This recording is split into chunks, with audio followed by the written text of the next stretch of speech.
चाहिँ अनि सामानहरू माग्नु पनि खाजा त खाएर पनि आएको हामी त प्लेनमा त त्यो पिज्जा दिएको त्यो खाएर मिठै भएर अनि त्यो कम्पनीले चाहिँ यस्तो 3 तला माथि राखेको थियो कि मुनिबाट चाहिँ अफिस अनि नेपालमा जस्तै नेपाली खानाहरू हामी चाहिँ मगाउँथ्यौँ नि त दाइहरू हुनुहुन्थ्यो त्यो बहिनीहरूले चिनेको रहेछ अनि नेपालीहरू दाइहरू हुन्थ्यो अनि म चाहिँ एक दिन चाहिँ त्यो बहिनीहरूले चाहिँ सामान मगाएको रहेछ क्या म चाहिँ त्यो कम्पनीदेखि बाहिर त्यो ढोकामा चाहिँ सामान रिसिभ गर्नु त जानु पऱ्यो नि त होइन त्यो कम्पनीको मान्छेले के भने होइन तँहरूले किन बाहिरको सामान मागेर खान्छस् तिमीहरूको सामान फ्यालिदिन्छु अब त्यो कम्पनीमा दिने भनेको त्यो आलु र दाल मात्रै दिने हो नि त दाइ होइन हामी टमाटर पनि त्यो कुहिएको कि कहिले त्यो मासु हुन्छ नि त्यो उयसको ब्रोइलरको मासु त्यो डिप फ्रिजमा राखेको कस्तो के पकाउँदा त्यो निकालिसक्दा त त्यो हुन्छ नि कस्तो खालको मासु दिने अनि हामी चाहिँ बाहिरबाट अर्डर गरेर खान्थ्यौँ अनि त्यो कम्पनीको मान्छेले किन त्यो बाहिरको किन लिएर आएको त्यस्तो किन तिमीहरूले मगाएको तिमीहरूको भोलिदेखि तिमीहरूको सामान फालिदिन्छु भन्ने पो त कस्तो धेरै गाली गर्ने नेपालीसँग त बोल्नै नदिने त्यहाँ चाहिँ के गर्छ भने तपाईँ यदि फर्किनु भयो भने तपाईँले त्यहाँ नयाँ मान्छे भएको ठाउँमा राख्दैन कि तपाईँले अर्को ठाउँमा राख्छ त्यो कालीहरूसँग राख्यो भने नि किनकि तपाईँ नेपाल फर्किने कन्फर्म भएपछि तपाईँले मान्छे भड्काउँछ भनेर उसले तपाईँले अर्को ठाउँमा सारेको फेरि सुन्नु न त्यहाँनिर मेरो लगेज मेरो ब्यागहरू सबै कम्पनीमा थियो होइन अनि मलाई त के गर्यो भने अनि अब एउटा मात्रै ब्याग बोकेर भोलि बिहान तिमीलाई यहीँ कम्पनी ल्याउँछु भनेर मलाई त ढाँटेर लगाइदियो अब कपडाहरू पनि लगेको थिइनँ अब कपडा कसरी मग्ने नम्बर छ कम्पनीको के गर्ने मैले त एजेन्टलाई भने मेरो सामान छैन दिदी मेरो यस्तो छैन उस्तो छैन भने अनि त्यसपछि चाहिँ त्यो घरमा बस्ने के उसको कपडाहरू पुरानो पठाइदिएछ क्या अनि त्यो साबुन पनि छैन आफूले सबै कुरा स्याम्पू पनि छैन केही छैन अनि केही छैन मैले त भने एक गीत त हामी त आलु उसिनेर खाएको त्यो आलु हुन्छ नि सब्जी खाने आलु यो भिडियो नि बनाएको छु होला यहाँ छ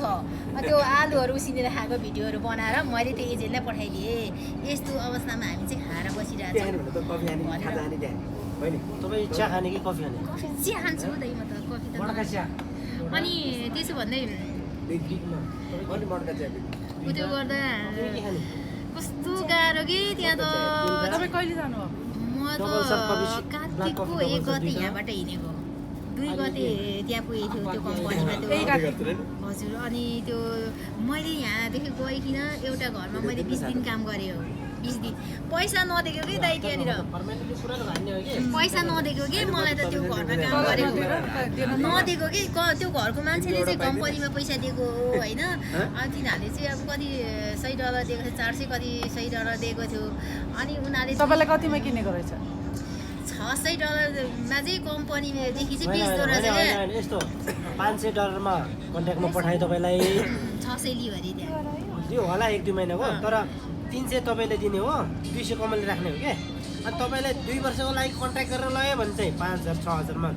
2 वर्षको लागि पठाउँछ होइन मन पऱ्यो भने होइन भने चाहिँ तपाईँलाई त्यो पार्ट टाइम जब हुन्छ नि तपाईँले भने अघि 50,000 60,000 300 भने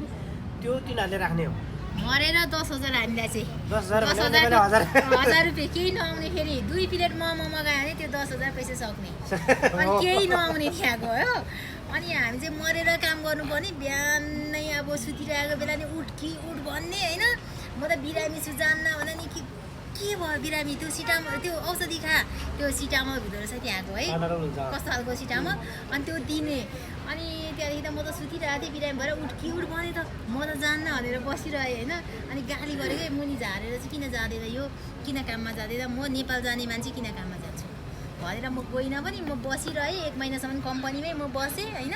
अनि पैसा यहाँ नेपालबाट पैसा गएपछि चाहिँ म के भयो भने अनि खोइ तिम्रो पैसा आयो भने मेरो पैसा आएको छ भनेर मैले त्यो देखाइदिएँ नि त मैले फोटो पुरा उयो गरेँ यो मेरो पैसा यति आएको छ भनेर कम्पनीमा देखाएँ कि अनि त्यो पैसा आएको भोलिपल्टै फेरि मलाई त्यो उयो के भन्छ त्यो गानाहरूसँग राखिदियो अनि अब गानाहरूसँग त राख्दियो त्यहाँ नेट पनि छैन केही छैन अनि त्यो अफ्रिकन अनि त्यहाँदेखि मैले त्यहाँको हस्पिटलमा हागेँ क्या उसलाई एकजनालाई चाहिँ मैले हस्पिटल मलाई दिनु नि मैले कल गर्नुपर्छ त्यसले चाहिँ हटफट छोड्थ्यो घरिघरि छोड्थ्यो अनि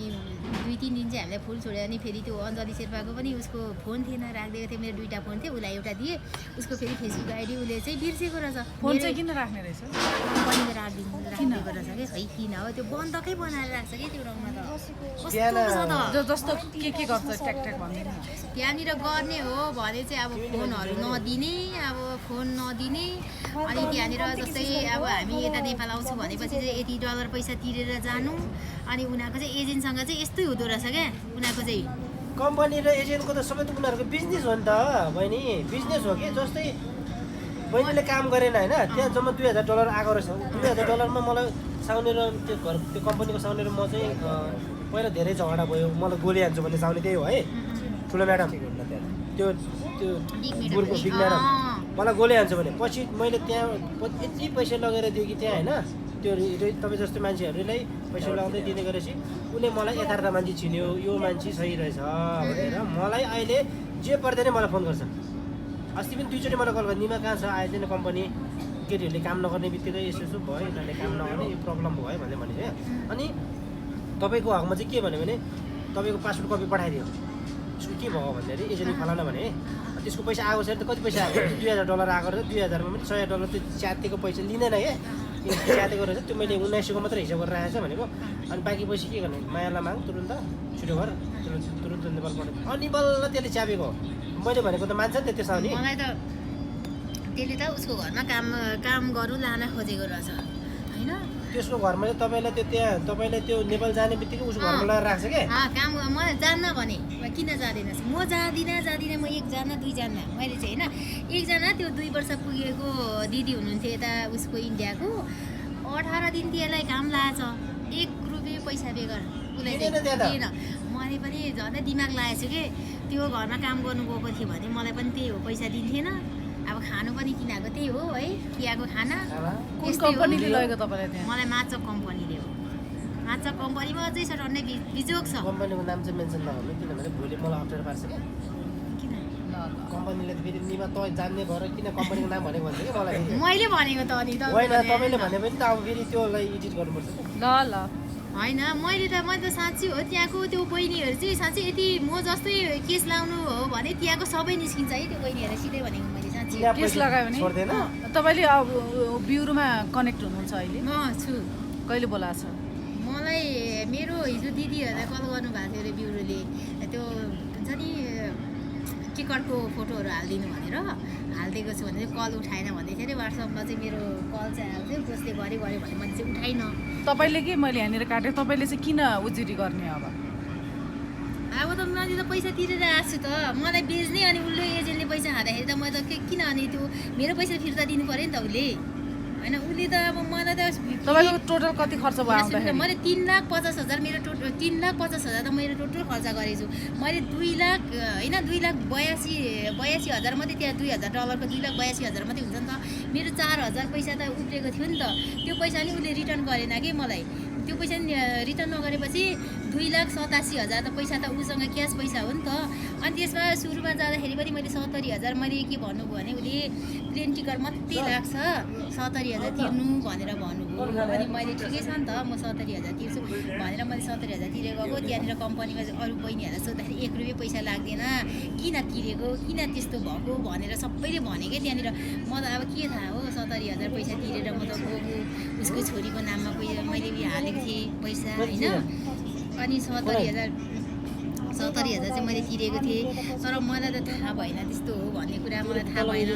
मलाई चाहिँ के भनेर भन्यो भने राम्रो हुन्छ त्यहाँको भाषा पनि होइन भाषा पनि सिक्नु पर्दैन केही नपढ्ने मान्छेले नि यहाँ काम गरिरहेछ भने यो गर्नेले त गर्छ नि त अहिलेको हामी जस्तोले चाहिँ त्यहाँनिर चाहिँ गर्नु सकिँदैन कि काम हुन्छ कति बुढो मान्छेहरू पनि त्यहाँ काममा हुनु त खटेर गरेछ उनीहरूको दुःखले पनि होला आफ्नो कुरा सेयर गर्नु नसकेर पनि होला होइन मान्छेले अहिलेको जमानामा हरेक फोन छ जे छ तर मान्छेले त्यो डरले के त्यहाँनिर आफ्नो हुन्छ नि त्यो भन्नु नसकेको मलाई लाज हुन्छ कि मैले कुनैको अगाडि गएर म बोल्दाखेरि मलाई कसले के भन्छ कि भन्ने मान्छेमा हुन्छ नि त त्यो होइन तर मैले चाहिँ भनेको मैले भोगेको कुरा चाहिँ म चाहिँ जसले जेसुकै भनोस् होइन त्यो मैले भोगेको कुरा हो नि त मैले भोगेको कुरा त मैले त भन्नु मिल्छ नि त होइन अनि त्यो हो कि अनि कति कति त्यस्तो छ त्यो कम्पनीमा धेरै गाह्रो छ त्यहाँ चाहिँ त्यहाँ महिलाहरूले कस्तो एब्युजहरू भोगेछन् किन यस्तो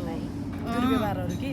कस्तो कस्तो हुन्छ त्यहाँ महिलाहरूलाई चाहिँ त्यस्तो नराम्रो व्यवहार चाहिँ हुँदैन त्यहाँ चाहिँ होइन जस्तै त्यो घरमा काम गर्नु गयो भने पनि तिनीहरूले चाहिँ त्यस्तो नराम्रो नजरले चाहिँ त्यहाँको मान्छेले चाहिँ हेर्दैन होइन केटा मान्छेहरू भयो अब जस्तै यो कुबेरतिर भने त त्यो नराम्रो व्यवहार गर्छ के भन्छ नि तर त्यहाँको चाहिँ त्यति चाहिँ राम्रो छ त्यो चाहिँ राम्रो हो होइन त्यो नराम्रो त्यस्तो व्यवहार गर्ने के गर्ने चाहिँ त्यस्तो चाहिँ छैन त्यहाँ चाहिँ होइन निमादै तपाईँलाई थाहा छ नि त त्यहाँको त त्यस्तो नराम्रो उयोहरू चाहिँ गर्दैन क्या त्यहाँको चाहिँ त्यति चाहिँ राम्रो छ अरू चाहिँ धेरै नै मतलब समयमा स्यालेरी नदिने खानपिन राम्रो नहुने सेलरी नदिने बिरामी हुँदा उपचार कम्पनीले चाहिँ गर्दैन कम्पनीले चाहिँ गर्दैन तलब पनि नदिने उपचार कसरी गर्ने बिरामी भयो भने त झन् त्यो एउटा त्यो सिटामल दिन्छ पेन किलर हुन्छ नि पेन किलर त्यो बडी पेनहरू त्यो ल्याइदिन्छ ल खाऊ अरू काममा हिँड्नु म त त्यो औषधिको फोटोहरू अर्को मेरो फोनमा हाल्दा सबै खिचेर गएछु उसले कति मलाई खर्च मैले नर्मल हस्पिटलमा मलाई लगेको थियो कि मेरो त्यो एजेन्टले नर्मल हस्पिटलमा लगेको थियो अनि मेरो त ब्लड टेस्ट गरायो पिसाब टेस्ट गरायो मैले त भने पनि के म यहाँ सबैजना भयो भने के म डेलिभरी भएर मेरो पिसाब टेस्ट गर्नुहुन्छ तपाईँहरूले मेरो अर्कै म त्यसै भनेको साँच्ची भने मैले त होइन अनि म त त्यो कुर्दीबाट भने क्या त्यो डक्टरले चाहिँ अनि यस्तो यस्तो भन्दै भन्यो अनि अलिअलि त म त बुझ्थेँ नि त